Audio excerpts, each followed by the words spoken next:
Berita online langsung merespon kejadian tersebut dengan cepat. Dava segera memberikan klarifikasi, menyatakan bahwa wanita yang terlibat adalah adik perempuannya, dan dia hanya pergi membantu setelah melihat bahwa dia mengalami kecelakaan mobil. Dia juga menegaskan bahwa dirinya saat ini masih lajang. Meskipun penjelasannya sudah sangat jelas, beberapa orang masih meragukan pernyataannya. Adik perempuan, bukankah Dava Sanjaya punya banyak adik di industri ini? Tapi kenapa kedekatannya dengan yang ini berbeda? Dava lulus dari Institut Sinema kan? Kalau memang itu adik perempuannya, siapa dia? Aku belum pernah melihatnya di industri. Apa mungkin dia pendatang baru? Mustahil. Dava lulus beberapa tahun lalu, dan sebagian besar syutingnya dilakukan di luar negeri. Jika memang dia kenal adik ini dari masa kuliah, seharusnya dia sudah lulus 1 atau 2 tahun yang lalu. Lulus 1 atau 2 tahun yang lalu dan masih belum membuat nama di industri. Apakah dia bukan siapa-siapa? Bukan siapa-siapa. Kamu bercanda. Mobil yang dia kendarai saja harganya lebih dari 13 miliar rupiah. Jadi, siapa dia sebenarnya? Klarifikasi Dava memang menenangkan penggemarnya, tapi akun media dan marketing tetap saja mengorek-ngorek gosip tersebut. Mereka yakin ada hubungan khusus antara Dava dan Laras, dan mereka ingin tahu siapa sebenarnya Laras. Jika hal ini terus berkembang, hanya masalah waktu sebelum identitas Laras terbongkar. Dava yang cemas terus mondar-mandir di kantornya. Raka yang duduk di seberang meja, mencubit keningnya dan melirik Dava dengan lelah. Dava, bisakah kamu berhenti berjalan-jalan? Kamu bikin aku pusing. Dava menghampiri Raka dan berkata, Raka, apa kamu bisa menemukan solusi untuk ini? Situasinya semakin parah. Raka menatapnya sekilas, kamu tahu memang parah. Mengapa kamu bertindak begitu impulsif? Dava terdiam. Mereka sudah lama berada di industri hiburan dan bukan lagi pemula. Biasanya Dava selalu berhati-hati dan terkontrol, tidak pernah menimbulkan masalah untuk timnya. Tapi kali ini dia tidak bisa mengendalikan dirinya. Saat melihat Laras menangis tak berdaya di tepi jalan, dia hanya ingin melindunginya. Dia sudah menahan diri dengan tidak memeluknya di depan umum. Tapi pengekangan itu bukan karena dia tidak ingin melakukannya, melainkan karena takut menakuti Laras. Raka, berhenti memanggilku. Apa yang kamu mau? Kantor menjadi sunyi seketika. Dava duduk dengan patuh, takut mengganggu Raka yang sedang berpikir. Tiba-tiba Raka mendongak. Dava yang bersemangat segera memandangnya. Bagaimana kalau kita minta bantuan Tuan Vino? Tuan Vino, untuk apa? Kamu akan segera mulai syuting. Meskipun masih terlalu dini untuk promosi, tidak mustahil jika kita mengaitkan masalah ini dengan film. Jika Tuan Vino bersedia mengumumkan bahwa kamu dan Laras akan berkolaborasi di film itu, maka bantuanmu kepada Laras akan terlihat wajar. Rumor itu juga akan memudar dengan sendirinya, dan di sisi lain, ini akan meningkatkan popularitas Laras. Mata Dava berbinar, Raka, itu ide brilian.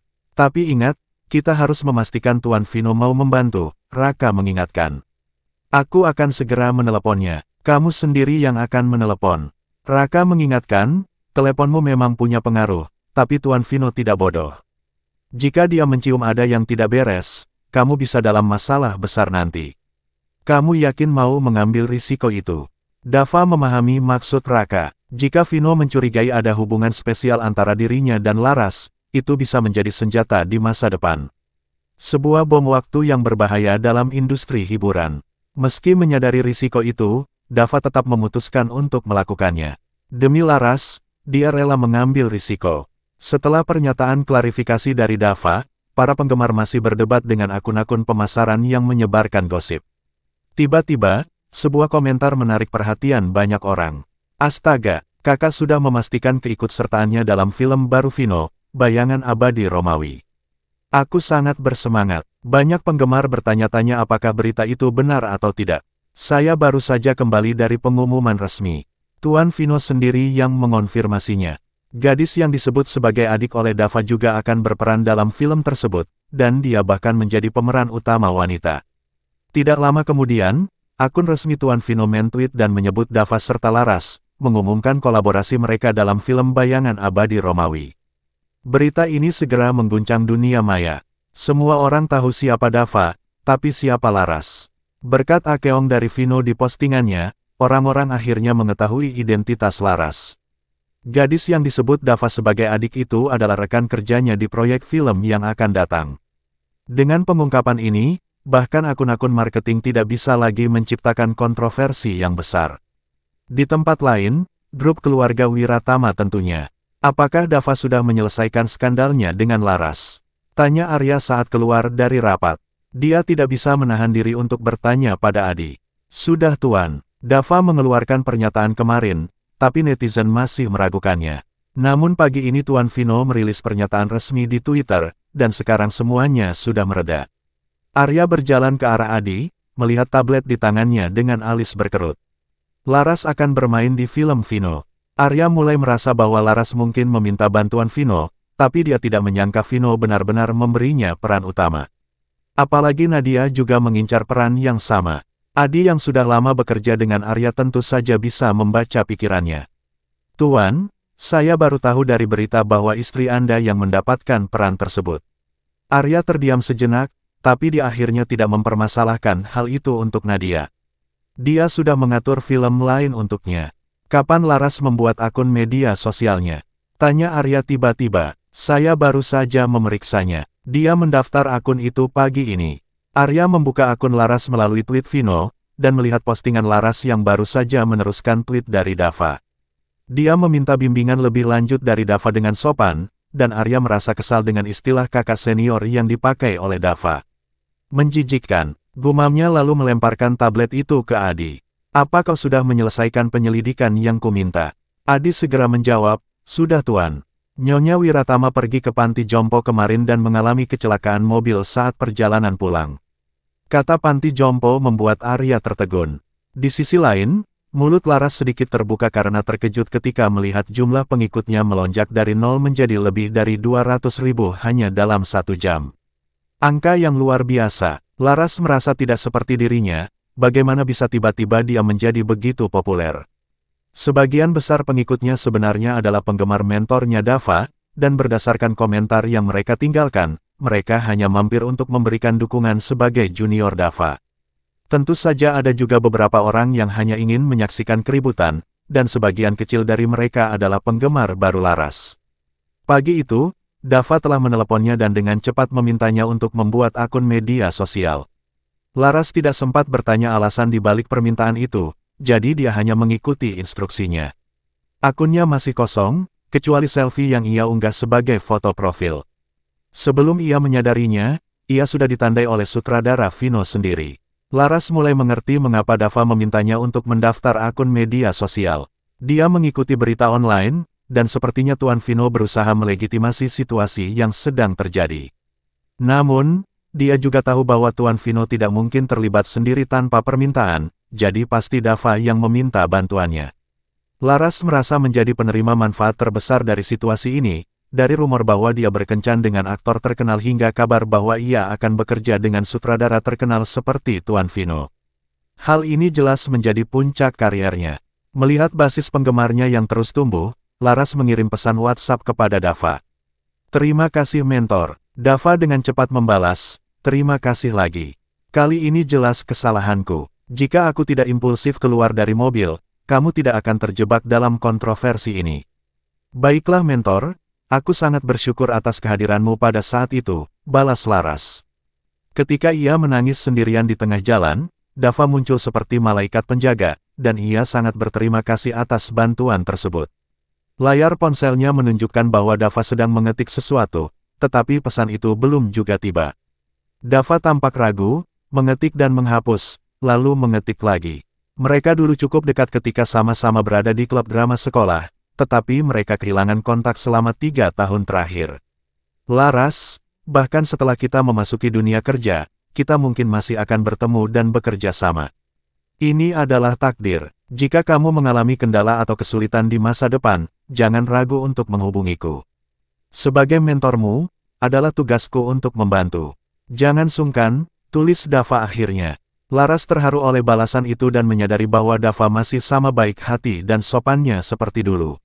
Oke, terima kasih mentor. Laras tertawa kecil saat membalas pesannya.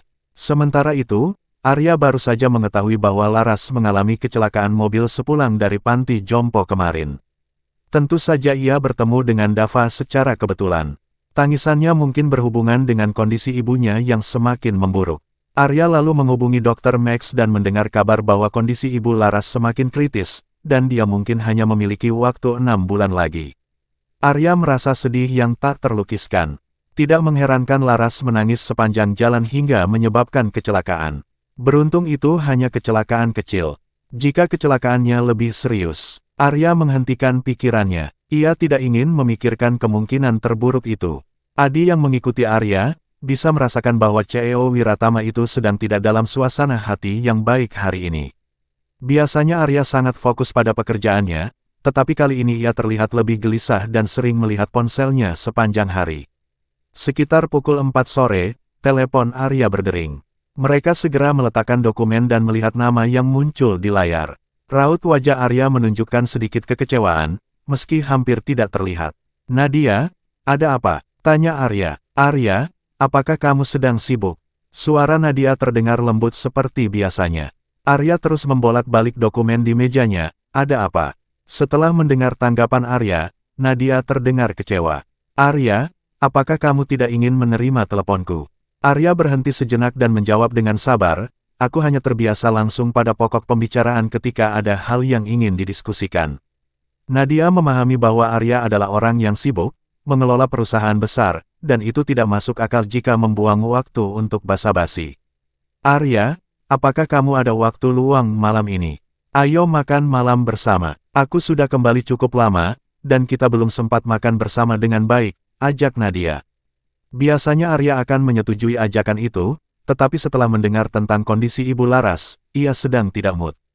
"Ayo kita atur di lain waktu." "Malam ini aku tidak bisa," jawabnya. "Kenapa tidak? Apakah kamu punya rencana lain?" tanya Nadia. "Bukan itu," jawab Arya. "Lalu apa?" Nadia mulai merasa cemas. Arya akhir-akhir ini bertingkah aneh, menghindari pembicaraan tentang perceraian mereka, dan sekarang bahkan tidak mau makan malam bersama. Arya tidak menjawab. Di satu sisi, dia tidak ingin membicarakannya, dan di sisi lain, dia tidak tahu harus berkata apa.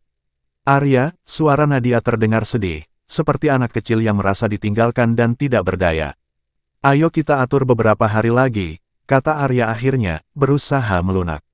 "Aku akan makan malam bersamamu beberapa hari ke depan." Nadia berpikir bahwa Arya pasti ingin menemani Laras hari ini, tetapi di permukaan, dia hanya bisa berpura-pura mengerti bahwa Arya sibuk dengan pekerjaan. "Oke Arya, kamu sibuk ya. Jaga kesehatanmu. Jangan sampai terlalu lelah dan kurus, aku akan merasa kasihan." Arya mengakhiri panggilan dengan singkat, "Oke, aku tahu." Setelah telepon ditutup, Nadia menghancurkan ponselnya karena marah. Amarahnya tak lagi bisa disembunyikan. Bima, asisten Nadia, dengan cepat menggantikan ponsel yang rusak dengan yang baru. "Nadia, kenapa kamu tidak menyebutkan Laras dalam film baru Tuan Vino tadi?" Nadia mendengus dan berkata dengan tegas, "Apa gunanya menyebutkannya? Vino sudah mengumumkannya. Apa kamu ingin aku memaksa Arya untuk merebut peran itu? Bagaimana dia akan menatapku nanti?" Bima tampak ragu, "Jadi, kamu hanya akan menyerahkan peran itu kepada Laras begitu saja?" Nadia tertawa sinis, "Bima, kamu pikir aku akan membiarkan Laras mengambil sesuatu yang seharusnya milikku? Apa yang akan kamu lakukan?" tanya Bima penasaran. Dengan penuh percaya diri, Nadia mengangkat alis dan berkata dengan nada misterius, "Kamu akan mengetahuinya pada waktunya. Bagaimanapun, peran itu pasti akan menjadi milikku. Dan, Arya pasti akan membantuku merebutnya." Laras sedang mempelajari naskah di ruang tamu lantai bawah ketika tiba-tiba terdengar suara pintu terbuka dengan sidik jari. Ia menoleh, terkejut dan bertanya, "Kenapa kamu pulang?" Arya sedang mengganti sepatunya di dekat lemari sepatu dan menjawab, "Apa aku nggak boleh pulang?" Laras meletakkan naskahnya dan berkata, "Bukan begitu, cuma kamu nggak bilang bakal pulang untuk makan malam. Aku pikir kamu ada acara, jadi aku nggak masak. Kamu kan nggak tanya aku, apa aku bakal pulang atau enggak?" Arya menjawab dengan nada sedikit kecewa. Memang benar, Arya berharap mendapat pesan WhatsApp dari Laras, tapi nyatanya Laras tidak menghubunginya sama sekali. Malah, dia harus menahan lapar sampai siang karena Laras tidak membuatkan sarapan untuknya hari ini. Laras melihat jam dan menyadari bahwa sudah hampir jam 6 sore. "Bagaimana kalau kita pesan makanan aja?" Makanan di luar nggak enak dan nggak sehat, jawab Arya yang sudah terlalu sering menghadiri acara-acara sosial dan merasa bosan dengan makanan mewah. Yang ia inginkan hanyalah makanan rumahan yang sederhana, apalagi buatan Laras.